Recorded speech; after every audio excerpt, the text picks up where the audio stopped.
I'm Louisa Barton with the Horse Talk Show here at the Parelli farm in Ocala, the horse capital, visiting with Linda and Pat, two legends famous across the entire globe for their incredible programs, how many people they've helped. 200,000 people across the globe using their very successful equine program. Got together, actually, I believe in 1989 or met in 1989. And Linda was having trouble with a thoroughbred. It was being rather difficult and she didn't know what to do. So she tried Pat's program, and that's how they met. I'm going to let Linda start off telling us a little bit about how the romance began. Wow. Well, we don't often talk about that part of it. But, I had this off-the-track thoroughbred, and he'd been through 5 owners by the time I got him, and I'd been hoping to event, and, of course, he was crazy. And so I started doing dressage because it wasn't fast, and I got hooked on dressage, even though it was almost impossible to do with that horse. But I'd gotten to the stage where my instructor was telling me, look, I think you need to think of a different horse. I had 2 horses at the time. There was Regalo, and then my other horse, Siren, who I was competing with in dressage and winning, not with high scores, but I was winning. And she said, look, it's not you, it's the horse. You're winning with that horse, and this horse is a write-off. And so I didn't want to give up on him, and I went and explored a couple of other trainers and things like that, and what I saw was so cruel, and I just thought, I'm not going to subject my horse to that. I'll retire him at the grand old age of 7 if that's what it takes. And I happened to be in my local tack store, and I saw a video of Pat riding a horse with no bridle. But at first, I didn't even realize there was not a bridle on the horse. It was just so beautiful. And so I went to the clinic because I realized I had a lot to learn. He could stop his horse with no bridle from a dead run, and I couldn't stop my horse at X at a trot with, like $300 worth of gadgets in those days on his head.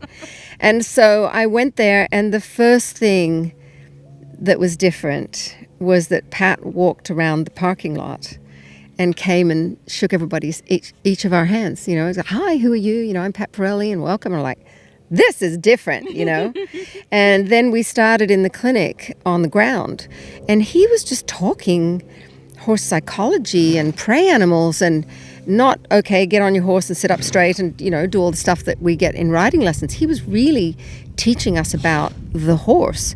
And I was blown away, and it was the first time that I understood that my horse's problems were caused by me. Everybody else said, your horse is a rotten egg. You got to fix him. But Pat said, no, this is about the relationship, and your horse is terrified of you, and you don't know what to do. And so, I would have to say from the beginning I was enamored by this man who was so charismatic and so caring about horses. We've got horses moving in now. Where, he was... Got a horse moving the camera. Hi, horse. We're going to have to move him away. B-roll. Pat, do you want to move him? He's going to come and just be part of the set. That's good. If he's behind, he's good. That's my old guy. No, see, he's going to just steal the shot. I was like, Who is this? This is Allure, and he's in his mid-20s now, and he had quite a few health problems along the way, but he's doing really well. Look at that, we got to see a little Parelli. Yes, we did. There. Look, it works. He was a very challenging horse also for me that, I got many years ago, and he taught me a lot. Really? But anyway, yes, but he's... Fight, passive, persistence, and proper position. He's a camera hog. He's like, there's some action, I want to be part of it. So, I was enamored by Pat because he was so charismatic and so informative, and he really helped me, and he really cared about horses. Whereas a lot of the time people were just going, you got to show him who's boss. And Pat was doing the exact opposite. And so he came back a year later, and I went to 2 more of his clinics. And then I said, when are you coming back again? He said, I can't come back. The guy that's promoting me can't do it anymore. And I said, well, I'll do it. And I really had no idea what I was signing up for. I just thought this changed my life, and also the people who were doing the clinic with me. And I'm going to be part of keeping this in Australia. And so then I organized the next 2 tours for him, and it did really well. And I just rallied everybody and said, like, if we want this to continue here, we all have to be part of it. And so it grew like crazy in Australia. And then, Pat and I obviously had this chemistry together, and it was professional. And then finally, Pat said, in fact, he called me one time from Switzerland, like in the middle of the night for him. And he said, I can't live without you. Will you come to America? And I was like, yes!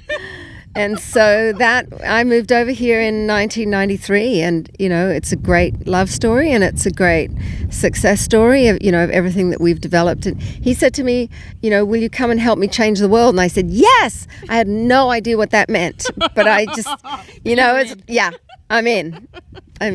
So when you first met him and Regalo was giving you the problems and you were trying to flip a whip maybe over a rope over his back. Rope. Yes, that's right. Because that was one of the things, is like, let's see what your horse is afraid of. Well, as soon as I threw that rope over his back, he just flipped out and escaped from me, and I had rope burns, and finally his helpers brought the horse back to me.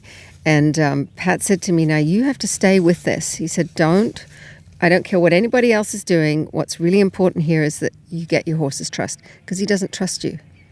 And I'm like, that's amazing. He said, that horse is scared. Everybody else told me he was bad and naughty. And Pat said, this horse is terrified. Look at him. I had no idea. And that had never crossed your mind, because it didn't, no, it wasn't something that anyone had ever suggested. No. You just thought he was being naughty. Everybody else, they're saying, like, make him behave. He's misbehaving. It's like, well, why is he misbehaving? Nobody talked about that. And, Pat said, you don't have a problem horse. You have a problem relationship. I'm like, what? He said, your horse doesn't trust you. That's a relationship problem. I'm going to show you how to change that. Now, at first, did you think, who's this crazy cowboy I think he said something to you like, don't worry, it's never taken anybody more than 2 days to figure that out. And I think it was a 1-day clinic. That's right. You have a good memory. I do. Yeah, because, he said to me, just keep it up, and it took me an hour before that horse could stand still. And he said, don't get mad, don't change anything, just, keep casual. And he said, I've never seen it take longer than 2 days. I'm like, oh my God. I realized I ran out of patience in about 5 seconds flat. And, when you do this for an hour and your arms are falling off, and Pat rides by every now and then and goes, you're doing great, keep it up. I'm like, ugh. And then finally that horse just went, I get it. You're not going to kill me. And everything changed. But I had never done anything like that before. And so, I was so fascinated because everything was different. But it all was so logical. And it just made me see how all the other things were illogical.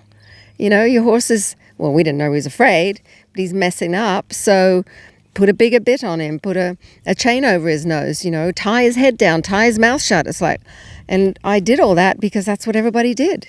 Pat says, why do you need all that? He said, if you took your horse into a tack store and showed him all the gadgets, your horse would have a coronary on the spot. You go, those are for me? Right? So, it was fascinating for me. And, obviously, the first part was just, I was so impressed by his knowledge and him as a teacher and how he helped us all, and we got immediate results, But then after that, just getting to know the man, that's where it all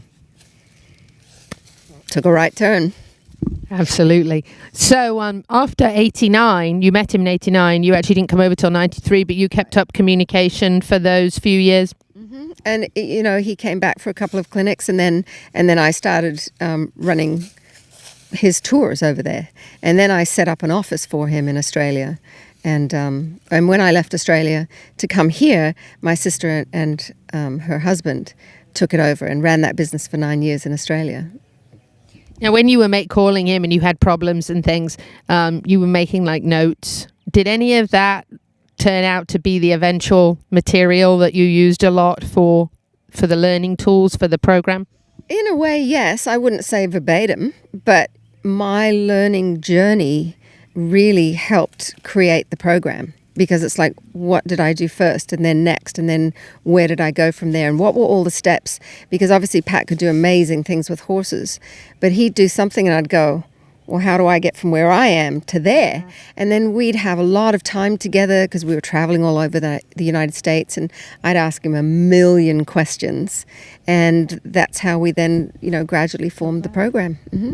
Linda Parelli, when she fell in love with Pat Parelli, and they lived happily ever after. I get to be here on the farm here in Ocala with them. Next, we're going to talk to Pat about how he fell in love with Linda on the Horse Talk Show. I'm Louisa Barton.